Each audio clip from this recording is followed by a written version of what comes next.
Well, yesterday the Minister, Hekia Parata, was asked repeatedly by our Parliamentary Chief Reporter Jane Patterson why National did not campaign on the change in teacher-student ratios during the election. Here's an excerpt from that questioning.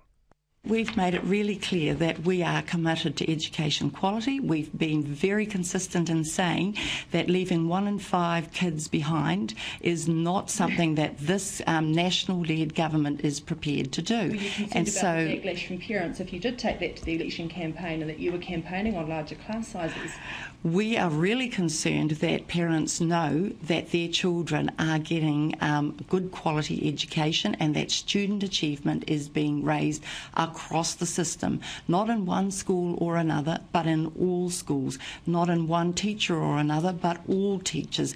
Teaching is a profession. Part of being a profession is continuous improvement, and that's something that we are very keen to support and invest in. Why you didn't campaign and clearly flag this at the election campaign? There are lots of different levers that one can choose. Our education plan has been clear from the outset. It has been about raising quality so that we can raise student achievement. Well, listening to that and joining us now is the Minister of Education, Hekia Parata. Kia ora, good morning, Minister. Kia ora, good morning. Do you accept the figure of 2,000 schools will lose a teacher as a result of this? No, I don't. My advice from the Ministry of Education is that of the 2,436 schools we have in New Zealand, 90% will gain or lose up to 1 full-time teaching equivalent. And of that total number of schools, just on half will actually gain more teaching resource. The 10% would have had a bigger impact, and that's about 244 schools. But because we moved our transition options up last week, now no school will be reducing by more than up to 2 full-time teaching equivalents. And when? In which year?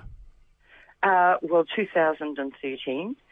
Every year, provisional roles are set in September. All schools know this. This is part of the system. And it's at that point that actual starting entitlement for the following year is advised.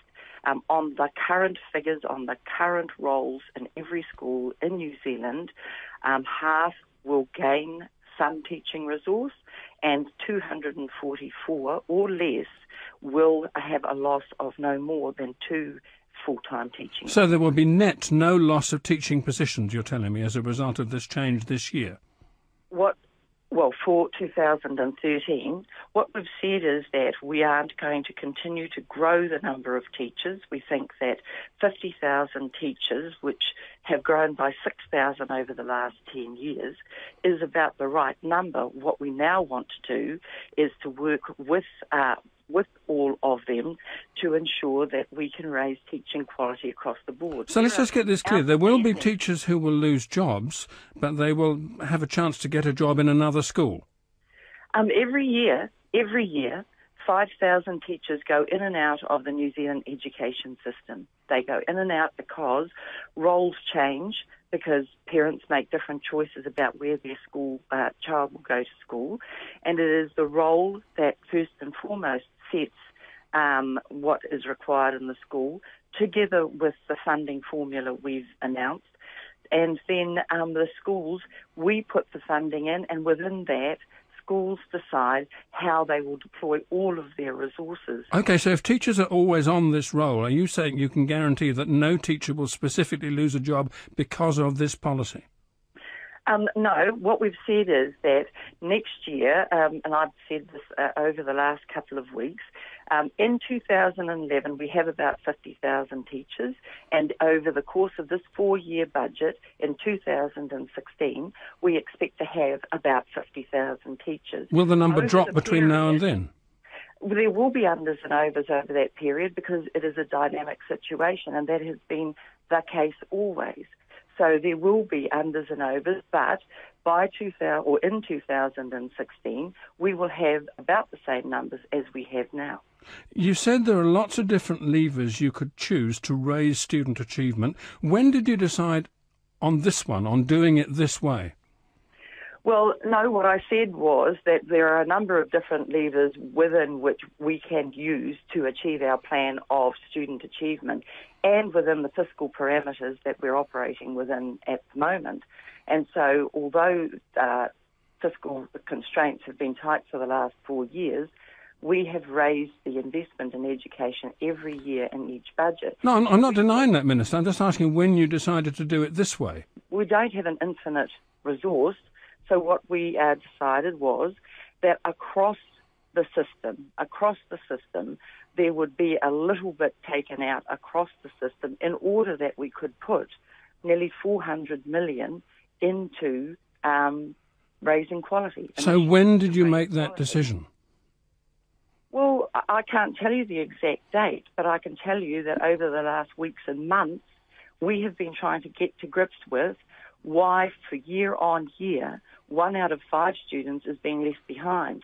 What will make the difference for them as well as for all New Zealanders? Not questioning that, Minister, just wondering whether you made the decision after coming into government or before coming into government. Well, we've been working on a range of issues that would allow us to focus further on raising student achievement. There were a set that we focused on last term of government when we were in, and those included how we get better data and assessment for years 1 to 8. We came back into government in November, which gave us the opportunity then to think about what we could do to focus on lifting the 1 out of 5 as well as improve the whole system. So after the election you decided to go this way? Well, yes, that's right, yes.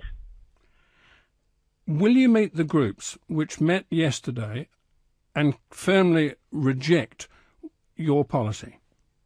I am meeting different sector organisations this week, and later in the process, perhaps there'll still be a need to meet a larger group, but I am meeting with individual sector organisations this week because actually they do have particular interests and concerns that I'd like to hear about. They have asked to meet you as a collective group. Are you prepared to do that?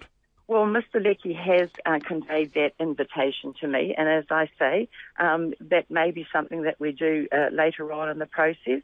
But this week I am meeting individual sector organisations because they have different interests and concerns. That's the Minister of Education, Hekia Parata.